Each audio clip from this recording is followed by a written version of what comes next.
Hello everybody, welcome to the Tax Increment Finance Division instructional series.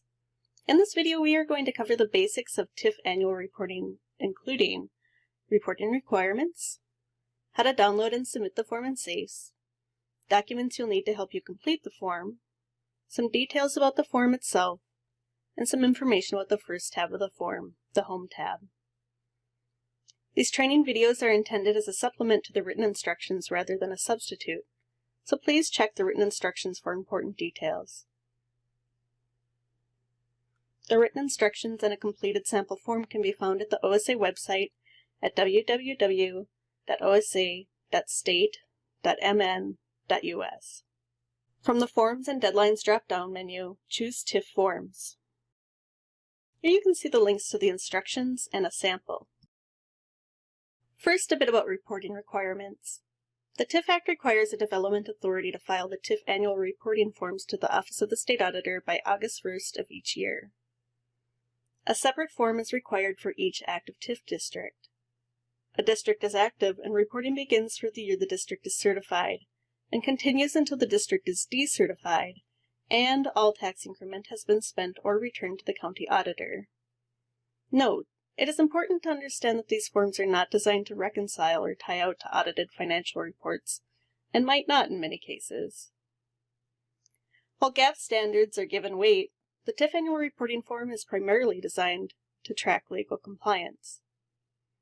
And TIF law imposes many specific requirements on the use of tax increments, and requires the segregation of funds so that the information may be presented in a manner that allows compliance monitoring. To prepare for completing the TIF forms, you will first need access to the State Auditor's Form Entry System, or SAFES, in order to download and later submit the forms. To do so, go to www.osa.state.mn.us. SAFES can be found under the Forms menu. Here you will also find a link to a video on how to use SAFES.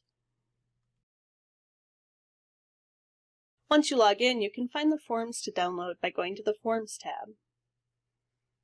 Make sure you select the TIF tab to get to the TIF forms, and select the year for which you are filing. When you get to the proper year, the forms will have links next to them to download. If you are on a previous year, those links will not be available once those forms are submitted. Please note that if you have multiple TIF districts to file for, you can select to download all of the annual forms in one zipped file, rather than having to download them one by one. When you have completed the form, it will also be submitted through the SAFES system. While logged into SAFES, click the Submit Documents tab.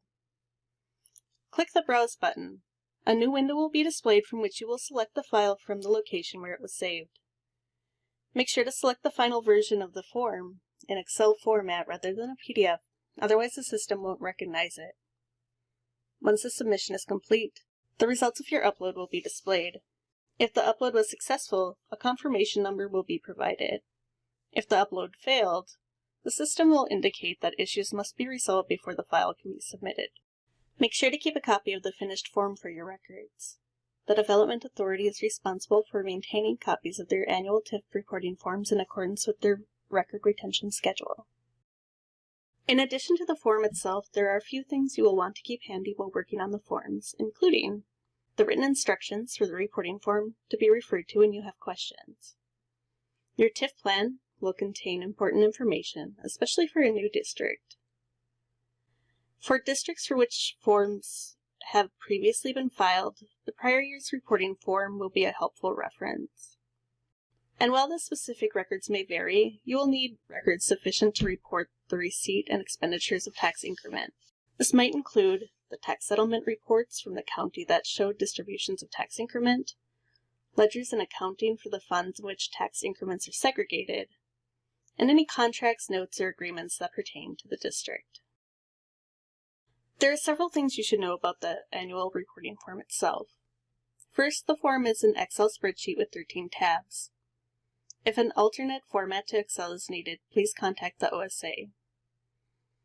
The cells in the form have been color-coded, whereby cells are white when an entry is needed or when data is populated, but can be changed as needed. Cells are gray when they are not applicable or should not be completed or changed. Sometimes cells will turn gray or switch from gray to white depending on answers provided on certain lines. For example, if line 1 of the debt tab is answered no, the remaining cells turn gray because no further information is needed on that tab. Cells are blue when they are automatically calculated totals.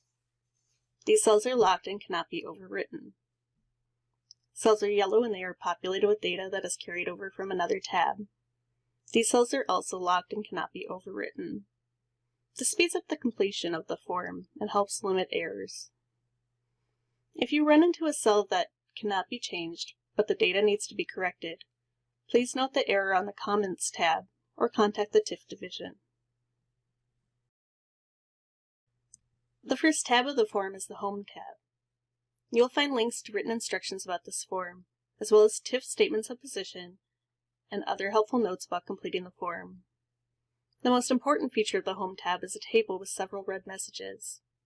These represent incomplete entries or errors throughout the form. They must all be resolved to 0 before the form can be uploaded through Saves. Make sure to complete each tab of the form and use the red messages table on the Home tab to ensure all entries have been made and all errors corrected. Thanks for joining us. We hope you find this video series to be helpful when completing the TIF annual form. Please see our other videos about topics related to tax income and finance and the other divisions of the Office of the State Auditor.